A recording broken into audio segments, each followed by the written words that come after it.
प्यारे विद्यार्थियों, साथियों, आज हम बात करेंगे अध्यक्षात्मक शासन प्रणाली का अर्थ और परिभाषा। अर्थात आज की वीडियो क्लास में हम आपको ये बताएंगे कि अध्यक्षात्मक शासन प्रणाली होती क्या है। इससे पहले मैंने आपको संसदीय शासन प्रणाली के संदर्भ में सभी महत्वपूर्ण बातें समझाई थी। इसके लिए आप हमारी प्लेलिस्ट में सभी वीडियो देखिएगा। आज हम अध्यक्षात्मक शासन प्रणाली का श्री गणेश कर रहे हैं। मेरे प्राणों से प्यारे विद्यार्थियों, आपको ठीक से समझना है। देखो, जब हम पूरी दुनिया में राजनीतिक व्यवस्थाओं का अध्ययन करते हैं तो राजनीतिक व्यवस्थाओं का जब वर्गीकरण किया जाता है या सरकारों का जब वर्गीकरण किया जाता है तो वर्गीकरण के लिए कोई न कोई आधार लेना पड़ता है कि किस आधार पर हम वर्गीकरण करें।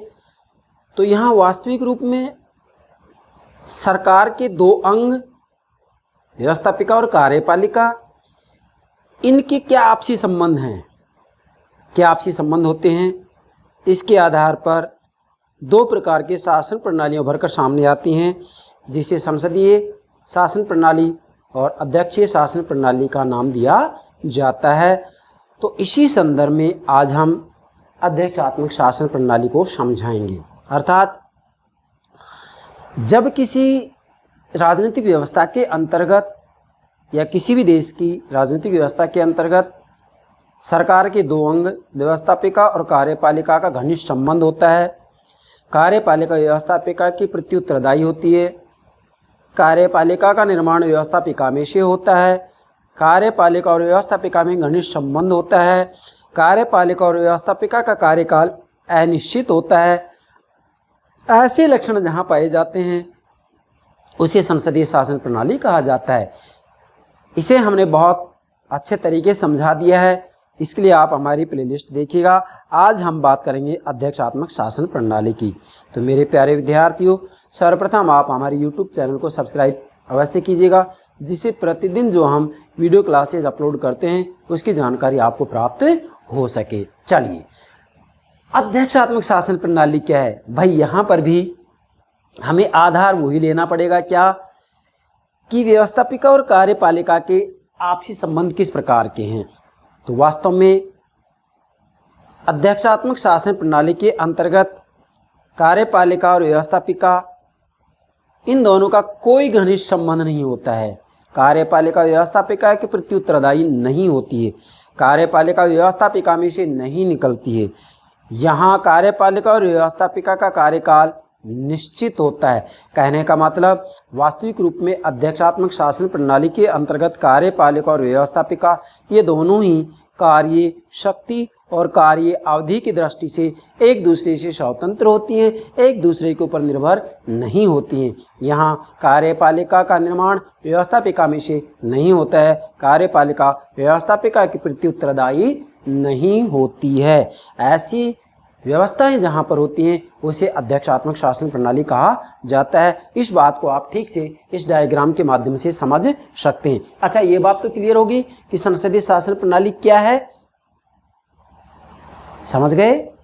फिर से बताऊं, संसदीय शासन प्रणाली उसे कहा जाता है जिसमें कार्यपालिका व्यवस्थापिका में से निकलती है। कार्यपालिका व्यवस्थापिका के प्रति उत्तरदायी होती है।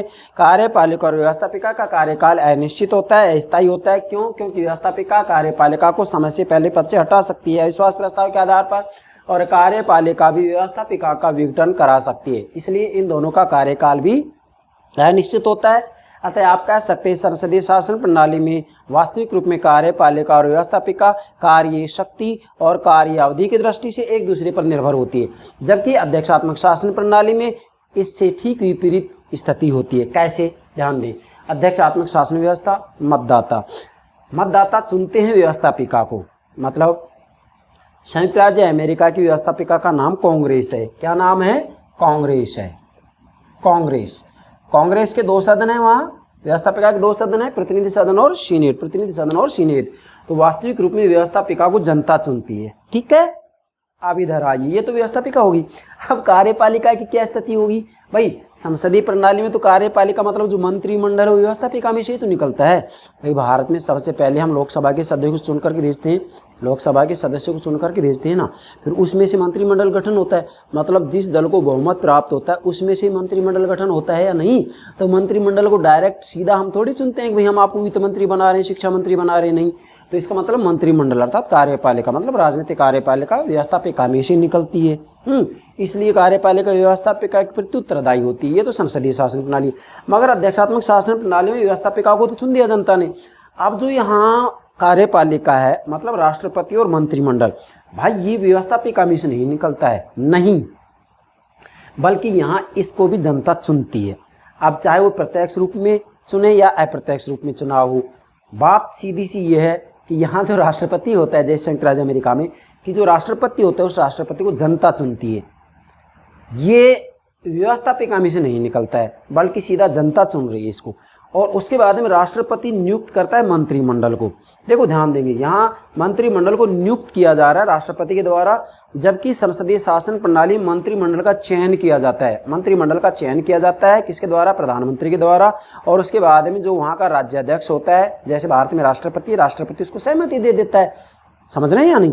तो इसका मतलब यहाँ अर्थात अध्यक्षात्मक शासन प्रणाली में जो ये कार्यपालिका है मतलब राष्ट्रपति और मंत्रिमंडल, ये वास्तविक रूप में व्यवस्थापिका में से नहीं निकलता है, बल्कि इससे पृथक है। मतलब ये अपने कार्यकाल, अपने कार्य और शक्ति की दृष्टि से व्यवस्थापिका पर निर्भर नहीं है, बल्कि इससे पृथक है। इसके बाद में प्रशासन करते प्रशासकीय विभाग।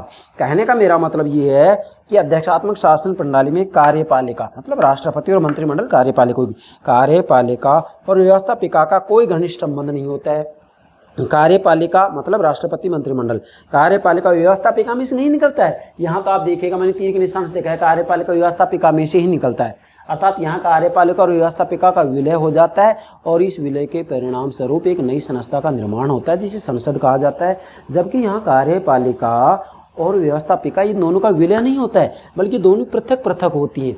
मतलब ऐसा नहीं है यहाँ कि इन दोनों का विलय होने के बाद में एक नई संस्था का निर्माण हो जिसे संसद कहा जाता है, जबकि यहाँ तो इन दोनों का विलय होता है और इस विलय के परिणाम स्वरूप एक नई संस्था का निर्माण होता है जिसे संसद कहा जाता है। मतलब संसद में व्यवस्थापिका और कार्यपालिका दोनों होती हैं और हम ये कह सकते हैं कि संसद व्यवस्थापिका और कार्यपालिका का नियंत्रण, निरीक्षण और निर्देशन करती है, जबकि यहाँ वास्तविक रूप में व्यवस्थापिका और कार्यपालिका बिल्कुल पृथक पृथक है। हाँ, इनका औपचारिक रूप में संबंध जरूर है। वो कैसे होगा? जैसे राष्ट्रपति बजट तैयार करता है, आय व्यय का ब्यौरा जो होता है, आय व्यय का जो विवरण होता है उसे बजट कहते हैं।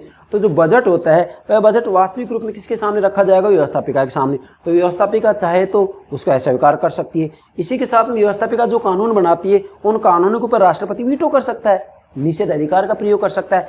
तो इस स्थिति में तो ये वास्तविक रूप में एक दूसरे के ऊपर नियंत्रण रखते हैं, इसलिए वास्तविक रूप में व्यवस्थापिका और कार्यपालिका एक दूसरे का सहयोग करती है। पूर्ण रूप में शुद्ध अध्यक्षात्मक शासन प्रणाली पूरी दुनिया में कहीं पर भी नहीं है। शुद्ध रूप में तो ये होता है कि कार्यपालिका और व्यवस्थापिका बिल्कुल पृथक पृथक होंगे। हाँ, पृथक पृथक हैं, लेकिन फिर भी औपचारिक संबंध तो होता ही है। ठीक है, तो वास्तविक रूप में अध्यक्षात्मक शासन प्रणाली उस शासन व्यवस्था को कहा जाता है जिसमें कार्यपालिका और व्यवस्थापिका पृथक होती हैं। कार्यपालिका जनता के द्वारा पहले जो राष्ट्रपति उसका चुनाव किया जा रहा है, फिर राष्ट्रपति मंत्रिमंडल नियुक्त कर रहा है। हाँ, ये मंत्रिमंडल राष्ट्रपति के अधीन होगा, इसके मातहत हैं। जो मंत्री राष्ट्रपति की बात को नहीं मानता है, जब चाहे तब उसे पद से हटाया जा सकता है। जबकि संसदीय शासन प्रणाली के अंतर्गत वास्तविक रूप में जो मंत्रिमंडल होता है वो प्रधानमंत्री का मातहत नहीं होता है, मातहत नहीं होता है, बल्कि वास्तविक रूप में ये जी देखा जाए तो किसी न किसी रूप में वो उसके सहायक होते हैं, परामर्शदाता होते हैं, मातहत नहीं होते हैं। यहाँ मातहत होते हैं, इसके अधीन होते हैं। समझ रहे हैं ना? अब जो ये मंत्रिमंडल है, जो मंत्री व्यवस्थापिका में से नहीं निकलते, जबकि संसदीय शासन प्रणाली में जो मंत्रिमंडल है मंत्री व्यवस्थापिका में से निकलता है। भाई, संसदीय शासन प्रणाली में मंत्रिमंडल के सदस्यों को संसद का सदस्य होना, व्यवस्थापिका का सदस्य होना अति आवश्यक है। भारत में लोकसभा और राज्यसभा का सदस्य यदि नहीं है तो 6 महीने के अंदर अंदर उसे संसद की सदस्यता ग्रहण करनी होगी, व्यवस्थापिका की सदस्यता ग्रहण करनी ही पड़ेगी, अन्यथा पद छोड़ना पड़ेगा। जबकि यहाँ जो मंत्रिमंडल है राष्ट्रपति व्यवस्थापिका के सदस्य नहीं है, बल्कि पहले राष्ट्रपति को जनता चुनती है, उसके बाद राष्ट्रपति अपनी मन मर्जी से मंत्रिमंडल का गठन करता है, जिसे कि सलाहकार मंडल कहा जाता है, सलाहकार मंडल कहा जाता है। सलाहकार मंडली मंत्रिमंडल कहलाता है। मंत्रिमंडल राष्ट्रपति के मातहत होते हैं और यहाँ जो मंत्रिमंडल है इसकी नियुक्ति की जाती है राष्ट्रपति के द्वारा, जबकि संसदीय शासन प्रणाली में मंत्रिमंडल का चयन किया जाता है। अंतर ध्यान दें। इसी के साथ में संसदीय शासन प्रणाली में कार्यपालिका के दो भाग होते हैं, दो भागों में विभक्त होती है। दो प्रधान होते हैं इसके, एक नाम मात्र का, दूसरा वास्तविक। जो राज्य का अध्यक्ष होता है उसे राज्याध्यक्ष कहा जाता है, जैसे भारत में राष्ट्रपति, और जो सरकार का अध्यक्ष होता है उसे शासन अध्यक्ष कहा जाता है, जैसे भारत में प्रधानमंत्री। मतलब भारत में राज्याध्यक्ष कौन होगा? राष्ट्रपति। शासन अध्यक्ष कौन होगा? प्रधानमंत्री। हैं, संसदीय शासन प्रणाली में कार्यपालिका दो भागों में विभक्त हो गई, दो प्रधान हो गए ना। हैं, ब्रिटेन के अंतर्गत भी दो प्रधान हो गई, राजा है वो राज्याध्यक्ष है, ब्रिटेन का प्रधानमंत्री है वो सरकार का अध्यक्ष है, शासन अध्यक्ष है। भाई दो प्रधान है ना, कार्यपालिका के दो भाग होगी, नाम मात्र की और वास्तविक कार्यपालिका। जबकि अध्यक्षात्मक शासन प्रणाली में वास्तविक रूप में कार्यपालिका का एक ही प्रधान होता है, जो कि अमेरिका में जैसे राष्ट्रपति है तो यही राज्याध्यक्ष है, यही शासन अध्यक्ष है, यही राज्य का अध्यक्ष है, यही सरकार का अध्यक्ष है। समझ गए ना। तो यहाँ कार्यपालिका दो भागों में विभक्त नहीं होती है। यहाँ कार्यपालिका का एक ही मुखिया होता है, एक ही प्रधान होता है, एक ही अध्यक्ष होता है। वही नाम मात्र का होता है, वही वास्तविक होता है, वही राज्याध्यक्ष होता है, वही शासन अध्यक्ष होता है। मतलब वही राज्य का अध्यक्ष है, वही कौन? राष्ट्रपति, वही सरकार का अध्यक्ष है। अर्थात अध्यक्षात्मक शासन प्रणाली में कार्यपालिका दो भागों में विभक्त नहीं होती है। आप सीधे शब्दों में कह सकते हैं कि अध्यक्षात्मक शासन प्रणाली में कार्यपालिका का एक ही अध्यक्ष होता है, वही राज्याध्यक्ष होता है, वही शासन अध्यक्ष होता है। मतलब वही राज्य का अध्यक्ष होता है, वही सरकार का अध्यक्ष होता है। जबकि संसदीय शासन प्रणाली कार्यपालिका दो भागों में विभक्त होती है। मतलब संसदीय शासन प्रणाली में कार्यपालिका दो भागों में विभक्त होती है। यहाँ वास्तविक रूप में कार्यपालिका के दो प्रधान होते हैं, एक नाम मात्र का होता है, दूसरा वास्तविक होता है। जैसे भारत में नाम मात्र का राष्ट्रपति है जिसे राज्याध्यक्ष कहा जाता है, जो कि राज्य का अध्यक्ष होता है। वास्तविक प्रधान प्रधानमंत्री है जो कि सरकार का अध्यक्ष होता है, जिसे शासन अध्यक्ष कहा जाता है। आप तो समझ गए होंगे। तो अध्यक्षात्मक शासन प्रणाली में वास्तविक रूप में कार्यपालिका और व्यवस्थापिका अपने कार्य, शक्ति और अवधि, कार्यावधि की दृष्टि से एक दूसरे से स्वतंत्र होती है, एक दूसरे के ऊपर निर्भर नहीं होती हैं। जबकि संसदीय शासन प्रणाली में कार्यपालिका और व्यवस्थापिका कार्य, शक्ति और कार्यावधि की दृष्टि से एक दूसरे पर निर्भर होती हैं। इसी के साथ में संसदीय शासन प्रणाली में वास्तविक रूप में इसका जो मुख्य लक्षण होता है वो उत्तरदायित्व का सिद्धांत होता है। कौन सा? कार्यपालिका व्यवस्थापिका के प्रति उत्तरदायी होती है। जबकि अध्यक्षात्मक शासन प्रणाली का मुख्य लक्षण होता है स्थायित्व का सिद्धांत। स्थायित्व का सिद्धांत का मतलब होता है कि कार्यपालिका और व्यवस्थापिका का जो कार्यकाल होता है, जो कार्यावधि होती है, उस अवधि से पहले ये दोनों एक दूसरे को पद से नहीं हटा सकते। कैसे?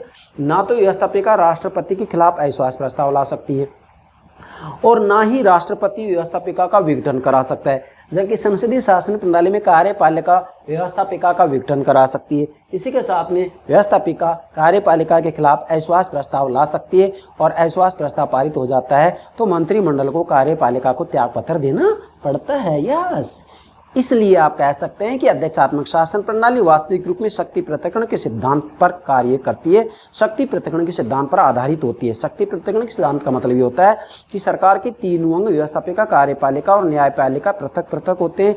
आप स्वयं देखिएगा, संयुक्त राज्य अमेरिका के अंतर्गत जो उसका संविधान है, संविधान में 7 अनुच्छेदों, 7 अनुच्छेदों के अंतर्गत अनुच्छेद 1, 2, 3 में अमेरिका में व्यवस्थापिका, कार्यपालिका और न्यायपालिका का उल्लेख किया गया है। इसलिए कहा जा सकता है कि अध्यक्षात्मक शासन प्रणाली का प्रतिमान वास्तविक रूप में शक्ति पृथक्करण के सिद्धांत पर आधारित होता है। क्या कहा है मैंने? शक्ति पृथक्करण के सिद्धांत पर आधारित होता है। ये तो आप स्वयं देखिएगा, पूरी दुनिया के अंतर्गत वास्तविक रूप में चाहे संसदीय शासन प्रणाली हो, चाहे अध्यक्षात्मक शासन प्रणाली हो, न्यायपालिका की तो कुछ अपवादों को छोड़कर के स्वतंत्र रूप में व्यवस्था कर दी जाती है। अब बच गए सरकार के दो अंग, व्यवस्थापिका और कार्यपालिका। तो व्यवस्थापिका और कार्यपालिका का जहां घनिष्ठ संबंध होता है, वास्तविक रूप में कार्यपालिका व्यवस्थापिका के प्रति उत्तरदायी होती है, कार्यपालिका व्यवस्थापिका में से निकलती है, दोनों का कार्यकाल अनिश्चित होता है। तो ऐसी व्यवस्था को संसदीय शासन प्रणाली कहा जाता है। लेकिन जहां पर न्यायपालिका तो स्वतंत्र ही है, परंतु कार्यपालिका और व्यवस्थापिका भी एक दूसरे से स्वतंत्र है। कार्यपालिका का निर्माण व्यवस्थापिका में से नहीं होता है, कार्यपालिका व्यवस्थापिका के प्रति उत्तरदायी नहीं होती है। कार्यपालिका और व्यवस्थापिका का कार्यकाल भी सुनिश्चित होता है, ये दोनों समय से पहले एक दूसरे को पद से नहीं हटा सकते।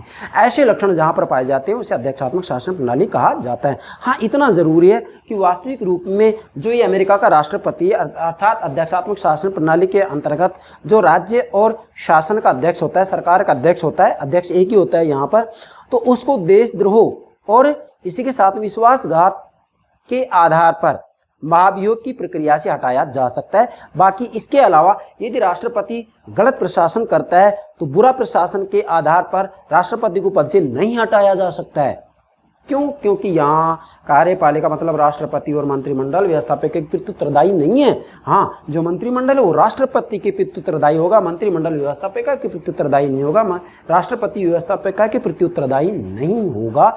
इसलिए आप कह सकते हैं कि वास्तविक रूप में अध्यक्षात्मक शासन प्रणाली उस सरकार को, उस शासन को कहा जाता है जिसमें कार्यपालिका और व्यवस्थापिका एक दूसरे से कार्य, शक्ति और अवधि की दृष्टि से स्वतंत्र होते हैं। यहाँ जो कार्यपालिका होती है वह अपने कार्य, शक्ति और अवधि की दृष्टि से व्यवस्थापिका, विधानमंडल मतलब व्यवस्थापिका कहें, विधानमंडल कहें, व्यवस्थापिका पर निर्भर नहीं होती है बल्कि व्यवस्थापिका से स्वतंत्र होते हैं। इसी प्रकार से व्यवस्थापिका भी कार्यपालिका पर निर्भर नहीं होती है, कार्यपालिका इसका विघटन नहीं करा सकती व्यवस्थापिका का, इसलिए ये भी स्वतंत्र है और ये भी स्वतंत्र हैं।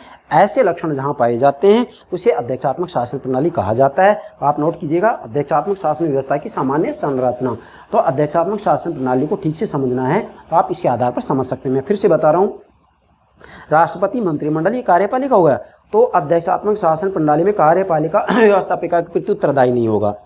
यहाँ जो कार्यपालिका व्यवस्थापिका में से नहीं निकल रहा है बल्कि जनता चुन रही है पहले राष्ट्रपति को, राष्ट्रपति मंत्रिमंडल की नियुक्ति कर रहा है, पृथक हो गया ना। इसी के साथ में इन दोनों का घनिष्ठ संबंध नहीं होता है। इसी के साथ में इसका जो कार्यकाल है, कार्य अवधि है, और इसकी जो कार्य अवधि है वो निश्चित है। ये दोनों एक दूसरे को पद से समय से पहले नहीं हटा सकते हैं। केवल राष्ट्रपति यदि देशद्रोही है, इसी के साथ में विश्वासघात का आरोपी है तो महाभियोग की प्रक्रिया से अवश्य हटाया जा सकता है। बाकी बुरे प्रशासन के आधार पर राष्ट्रपति को पद से नहीं हटाया जा सकता है। जबकि संसदीय शासन प्रणाली में तो कार्यपालिका के विरुद्ध अविश्वास प्रस्ताव लाया जा सकता है और अविश्वास प्रस्ताव पारित होगा, त्यागपत्र देना पड़ेगा। इसलिए संसदीय शासन प्रणाली व्यवस्थापिका और कार्यपालिका का जो कार्यकाल होता है, जो अवधि होती है वो अनिश्चित होती है। अध्यक्षात्मक शासन प्रणाली में कार्यपालिका और व्यवस्थापिका, बार बार बोल रहा हूँ, राष्ट्रपति, मंत्रिमंडल, कार्यपालिका होगा। ये कार्यपालिका और व्यवस्थापिका का कार्यकाल सुनिश्चित होता है, निश्चित होता है, समय से पहले पद से नहीं हटाया जा सकता है। इसलिए ये दोनों अपने कार्य शक्ति और कार्यावधि, कार्यकाल की दृष्टि से स्वतंत्र होते हैं, एक दूसरे पर निर्भर नहीं होते हैं। ऐसी व्यवस्था जहाँ पर होती है उसे अध्यक्षात्मक शासन प्रणाली कहा जाता है। यस, मेरे प्यारे विद्यार्थी समझ गए होंगे। चलिए, अब मैंने आपके लिए इसका अर्थ लिख दिया है, ये परिभाषा नोट कर दी है, नोट कीजिएगा। यहाँ तक समझ गए हैं तो अब कोई दिक्कत ही नहीं आनी चाहिए। अब देखिएगा, मैंने अर्थ लिखा है सामान्य अर्थ, अध्यक्षात्मक सरकार वह शासन व्यवस्था है जिसमें कार्यकारिणी का मतलब ये कार्यपालिका, राष्ट्रपति, मंत्रिमंडल, जिसमें कार्यकारिणी व व्यवस्थापिका, ये व्यवस्थापिका होगी, व्यवस्थापिका अपनी अवधि, जैसे राष्ट्रपति कार्यकाल 4 वर्ष हो गए, नहीं, राष्ट्रपति कार्यकाल 4 वर्ष हो गए, तो 4 वर्ष से पहले इसको पद से नहीं हटाया जा सकता। ये नहीं भी राष्ट्रपति के विरुद्ध, मंत्रिमंडल के विरुद्ध व्यवस्थापिका अविश्वास प्रस्ताव लेके आएगी, नहीं, बिल्कुल भी नहीं। कार्यकाल अपनी अवधि की दृष्टि से पूर्ण स्वतंत्र है। हाँ, राष्ट्रपति यदि देशद्रोही है तो ऐसी स्थिति में इसको महाभियोग की प्रक्रिया से अवश्य हटाया जा सकता है।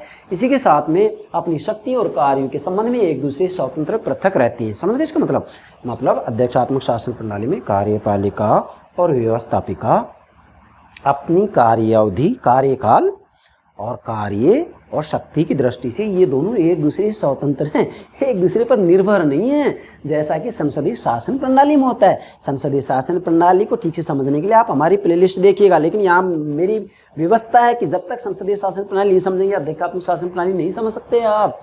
इसलिए संसदीय शासन प्रणाली को इससे पहले जितने भी वीडियो मैंने अपलोड किए हैं उन सबको देखिएगा।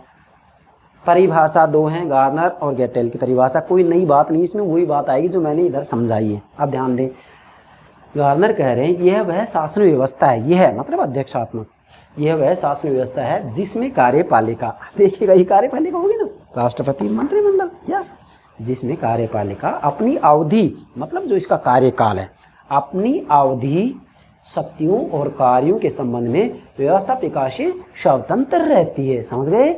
मतलब यहाँ जो ये राष्ट्रपति है, मंत्रिमंडल है, मान लीजिएगा राष्ट्रपति कार्यकाल 4 वर्ष होगा, तो अध्यक्षात्मक शासन प्रणाली में जो कार्यपालिका होती है, मतलब मंत्रिमंडल, राष्ट्रपति कार्यपालिका है। जो कार्यपालिका होती है वह कार्यपालिका अपने कार्यकाल या अपनी अवधि, अपने कार्य और शक्ति की दृष्टि से देखा जाए तो वास्तव में व्यवस्थापिका से स्वतंत्र है। मतलब व्यवस्थापिका इनके विरुद्ध अविश्वास प्रस्ताव नहीं ला सकती है, समय से पहले इनको पद छोड़ने के लिए विवश नहीं कर सकती है। समझ गए? तो गार्नर क्या कह रहे हैं कि ऐसी शासन व्यवस्था को अध्यक्षात्मक शासन व्यवस्था कहा जाता है जिसमें कार्य कारण या कार्यपालिका अपनी अवधि, कार्य शक्ति की दृष्टि से व्यवस्थापिका से स्वतंत्र होती है।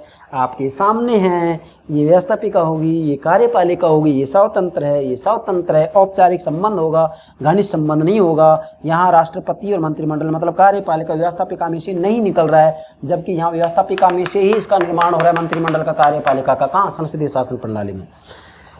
और इसके बाद में दूसरी परिभाषा, गैटेल की परिभाषा, कोई नई बात नहीं है, वही बात जो मैंने इधर इस डायग्राम से समझाई है। अध्यक्षात्मक शासन व्यवस्था वह व्यवस्था है, आप ध्यान दें, अध्यक्षात्मक शासन व्यवस्था, देखिएगा मैंने यहाँ लिखा अध्यक्षात्मक शासन व्यवस्था, इधर लिखा मैंने अध्यक्षात्मक शासन व्यवस्था की सामान्य संरचना। तो ये कंप्लीट चित्र है किसका? अध्यक्षात्मक शासन प्रणाली को समझने का। देखो, ये व्यवस्थापिका होगी, कार्यपालिका होगी, है। फिर मैंने कहा था कि न्यायपालिका की तो सभी देशों में किसी न किसी रूप में स्वतंत्र, न्यायपालिका की तो किसी न किसी रूप में स्वतंत्र व्यवस्था होती ही होती है, ठीक है। तो अमेरिका में तो स्वतंत्र और निष्पक्ष सर्वोच्च न्यायालय की स्थापना की गई है, तो ये तो बात ही अलग होगी। अब सरकार के 2 अंग बच गए, व्यवस्थापिका और कार्यपालिका। और अध्यक्षात्मक शासन प्रणाली में कार्यपालिका और व्यवस्थापिका भी एक दूसरे से पृथक होती हैं। मतलब ये अपने कार्य शक्ति, क्या बोल रहा हूँ मैं, अपने कार्य शक्ति, कार्य अवधि या कार्यकाल की दृष्टि से एक दूसरे से स्वतंत्र होती है, एक दूसरे पर निर्भर नहीं होती हैं। मैं आपको यहाँ बहुत अच्छी बात बताने जा रहा हूँ कि वास्तविक रूप में अध्यक्षात्मक शासन प्रणाली के अंतर्गत वास्तव में जो संसदीय शासन प्रणाली का वैधानिक सिद्धांत है, उस वैधानिक सिद्धांत से अलग सिद्धांत अपनाया जाता है। और वह सिद्धांत ये है कि अध्यक्षात्मक शासन प्रणाली वास्तविक रूप में शक्ति पृथक्करण के सिद्धांत पर आधारित होती है।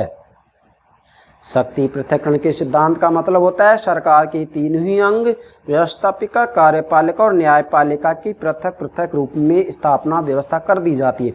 मतलब व्यवस्थापिका, कार्यपालिका और न्यायपालिका के कार्य, शक्तियां और कार्यकाल बिल्कुल पृथक पृथक होता है। इन तीनों का एक दूसरे से कोई लेना देना नहीं होता है। तो वास्तविक रूप में अध्यक्षात्मक शासन प्रणाली में भी न्यायपालिका तो स्वतंत्र है ही है, इसके साथ में आप देखिएगा कार्यपालिका भी स्वतंत्र पृथक है और व्यवस्थापिका भी स्वतंत्र पृथक है। इन दोनों का भी एक दूसरे से कोई लेना देना नहीं है, एक दूसरे से कोई घनिष्ठ संबंध नहीं है। मगर इसका मतलब ये नहीं मानेंगे कि यहाँ जो राष्ट्रपति और मंत्रिमंडल है, मतलब कार्यपालिका, ये अपनी मनमानी करे और इधर व्यवस्थापिका भी अपनी मनमानी करे, तो राज्य व्यवस्था का संचालन नहीं हो पाएगा। इसलिए औपचारिक रूप में इनको संबंध रखना बेहद जरूरी होता है। वो इसलिए कि व्यवस्थापिका को कार्यपालिका का समर्थन करना पड़ेगा, सहायता करनी पड़ेगी, सहयोग देना पड़ेगा, और कार्यपालिका को भी व्यवस्थापिका को सहयोग देना पड़ेगा, तभी ठीक से राज्य व्यवस्था का संचालन हो सकता है। अगर शुद्ध रूप में पृथक्करण को अपनाया गया, शुद्ध रूप में अध्यक्षात्मक प्रणाली के प्रतिमान को अपनाया गया, तो फिर शासन व्यवस्था का संचालन ठीक से नहीं हो पाएगा। इसलिए शुद्ध अध्यक्षात्मक शासन प्रणाली पूरी दुनिया में कहीं पर भी देखने के लिए नहीं मिलेगी। वैसे आपको ये ध्यान रखना है कि अध्यक्षात्मक शासन प्रणाली का पूरी दुनिया में सर्वश्रेष्ठ उदाहरण कौन है? संयुक्त राज्य अमेरिका। इसी के साथ में जितने भी लैटिन अमेरिकी देश हैं, उनके अंतर्गत भी अध्यक्षात्मक शासन प्रणाली के मॉडल प्रतिमान को ही अपनाया गया है। यस। अब गैटल क्या करें? अध्यक्षात्मक शासन व्यवस्था वह व्यवस्था है जिसमें कार्यपालिका प्रधान, देखिएगा कार्यपालिका प्रधान कौन है यहाँ? राष्ट्रपति। कार्यपालिका कितने प्रधान होंगे यहाँ अध्यक्षात्मक शासन प्रणाली में? 2 या 3? नहीं, एक। ये राष्ट्रपति राज्याध्यक्ष है, यही शासनाध्यक्ष है। यही नाम मात्र का, यही वास्तविक मतलब अध्यक्षात्मक शासन प्रणाली में कार्यपालिका का जो प्रधान होता है वो एक ही होता है, और संसदीय शासन प्रणाली में कार्यपालिका के 2 प्रधान होते हैं, एक राज्याध्यक्ष कहलाता है, दूसरा शासन अध्यक्ष कहलाता है। ब्रिटेन में राज्याध्यक्ष राजा रानी है, शासन अध्यक्ष कौन है? प्रधानमंत्री है। भारत में राज्याध्यक्ष कौन है? राष्ट्रपति है। शासन अध्यक्ष कौन है? प्रधानमंत्री है। अमेरिका में क्या प्रधानमंत्री का पद अलग से है? नहीं है ना। तो वहाँ कार्यपालिका के एक ही तो प्रधान हो गया, वही राज्य का अध्यक्ष है और वही सरकार का अध्यक्ष है, इसलिए एक प्रधान हो गया। बहुत महत्वपूर्ण बात है, ध्यान रखना है। फिर से अध्यक्षात्मक शासन व्यवस्था वह व्यवस्था है जिसमें कार्यपालिका प्रधान अपने कार्यकाल और बहुत कुछ सीमा तक अपनी नीतियों और कार्यों के लिए विधानमंडल से स्वतंत्र होता है। विधानमंडल, ये व्यवस्थापिका विधानमंडल है। मतलब अध्यक्षात्मक शासन प्रणाली में जो कार्यपालिका का प्रधान होता है, कार्यपालिका का प्रधान कौन होगा? यहाँ राष्ट्रपति। कितने प्रधान है यहाँ? एक ही है, 2 नहीं है। संसदीय शासन प्रणाली में 2 प्रधान होते हैं, औपचारिक और वास्तविक। यहाँ एक ही है, यही औपचारिक, यही वास्तविक, यही राज्य का अध्यक्ष, यही सरकार का अध्यक्ष है। समझ गए ना? एग्जाम में किसी भी रूप प्रश्न पूछा जा सकता है। तो ये वास्तविक रूप में मतलब जो ये राष्ट्रपति है, मैंने यहाँ बताया ना, कार्यपालिका प्रधान मतलब गेटल करें, कार्यपालिका प्रधान अपने कार्यकाल, इसका कार्यकाल 4 वर्ष होता है भाई। ये 2 बार चुनाव लड़ सकता है अधिकतम। हम ये कहेंगे कि 4 वर्ष, एक कार्यकाल 4 वर्ष का हो गया, तो बात एक कार्यकाल की आ रही है। वो ठीक बात है, दोबारा भी चुनाव लड़ सकता है, तीसरी बार चुनाव नहीं लड़ सकता है अमेरिका का राष्ट्रपति।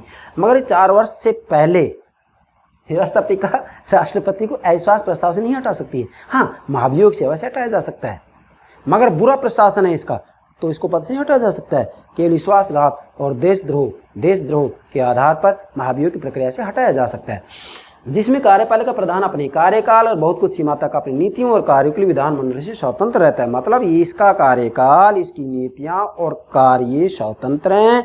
इनके लिए मतलब अपने कार्यकाल के लिए, अपनी नीतियों के लिए, अपने कार्यों के लिए, अपनी शक्तियों के लिए ये विधानमंडल, गेटल विधानमंडल करें, ये विधानमंडल मतलब व्यवस्थापिका पर निर्भर नहीं है। इससे क्या है? स्वतंत्र होता है। तो ऐसी व्यवस्था को अध्यक्षात्मक शासन प्रणाली कहा जाता है। समझ गए? फिर से कह रहा हूं एक बार, अध्यक्षात्मक शासन प्रणाली उस व्यवस्था को कहा जाता है जिसमें सरकार के 2 अंग, भाई न्यायपालिका तो स्वतंत्र है ही है, जिसमें सरकार के 2 अंग व्यवस्थापिका और कार्यपालिका, व्यवस्थापिका और कार्यपालिका अपने कार्यों, शक्तियों और कार्यकाल की दृष्टि से एक दूसरे से स्वतंत्र होती हैं, पृथक होती हैं। इनका घनिष्ठ संबंध नहीं होता है। यहाँ कार्यपालिका व्यवस्थापिका में से नहीं निकलती है, बल्कि इसका पृथक रूप में, अलग रूप में चुनाव होता है, चुनाव किया जाता है। आपके सामने चुनते हैं, प्रत्यक्ष अप्रत्यक्ष जनता चुन रही है इसको। राष्ट्रपति को राष्ट्रपति नियुक्त करता है मंत्रिमंडल को। इसलिए आप ये कहेंगे कि ऐसी शासन व्यवस्था को अध्यक्षात्मक शासन प्रणाली कहा जाएगा जिसमें कार्यपालिका और व्यवस्थापिका अपने कार्यों, शक्तियों और कार्यकाल की दृष्टि से पृथक होते हैं। बस यही बात इन परिभाषाओं में आई है, इससे अलग कोई बात नहीं है। आशा करता हूँ मेरे प्राणों से प्यारे विद्यार्थियों, आप अध्यक्षात्मक शासन प्रणाली है क्या चीज़, इसको बेहतर तरीके से समझ गए होंगे। तो प्रतिदिन हम एक वीडियो क्लास निश्चित रूप में अपलोड करते हैं, और मैं बार बार कहता हूँ कि राजनीति विज्ञान का संपूर्ण पाठ्यक्रम मैं मेरे प्राणों से प्यारे विद्यार्थियों को समझाऊंगा। मेरा मूल लक्ष्य, गंतव्य, मंतव्य एक ही है कि मैं मेरे विद्यार्थियों को राजनीति विज्ञान के संदर्भ में जितनी भी गूढ़ से गूढ़ बातें हैं उन सभी को बेहतर तरीके से समझाऊंगा। शर्त एक ही है, आप प्रतिदिन हम जो क्लास अपलोड करते हैं उसको समझना ज़रूर। औपचारिकता नहीं होनी चाहिए, ईमानदारी से समझना है।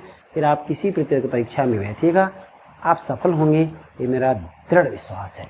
आशा करता हूँ आप अध्यक्षात्मक शासन प्रणाली क्या चीज़ है इसको ठीक से समझ गए होंगे। Thank you very much. Thank you very much.